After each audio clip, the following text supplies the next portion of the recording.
مشکل کو، سب کی دور کرے مشکل کو۔ کسان اور اس کا بیٹا تھیلی کھول رہے تھے، وہاں ایک چوہے نے ایک دیوار سے جھانک کے دیکھا، ہاں اس تھیلی میں کوئی کھانے پینے کی چیز ہوگی، اب تو مزہ آئے گا۔ تھوڑی دیر بعد چوہے نے دیکھا تھیلی کے اندر چوہے دانی ہے، چوہا ڈر گیا، کہا اب تو میں گیا۔ چوہا اپنے دوستوں کو بتانے نکل پڑا، سنو سنو، گھر میں چوہے دانی آ گئی ہے۔ مرغے نے سنا تو کہا چوہے دانی سے تو خطرہ آپ کو ہے، میں کیسے اس میں پھنس سکتا ہوں۔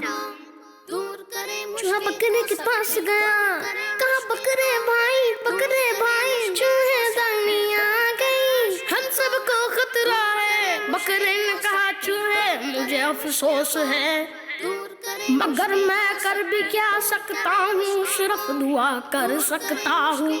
چوہا اداس ہو گیا اور سوچتے سوچتے سو گیا۔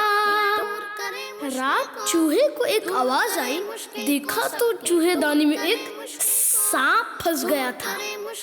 کسان کا بیٹا چوہے دانی کے پاس آیا، اندھیرے میں چوہے دانی پہ ہاتھ بڑھایا، پھر کیا تھا، سانپ نے اسے ڈس لیا۔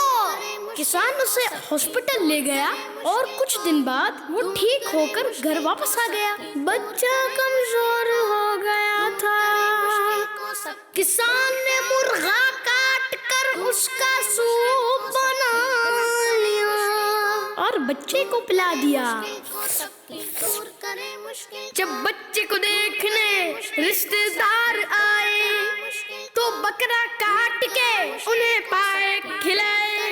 کچھ دن میں کسان کا بچہ تو ٹھیک ہو گیا، مگر چوہے کے دونوں مطلبی دوست اپنی جان سے ہاتھ دھو بیٹھے۔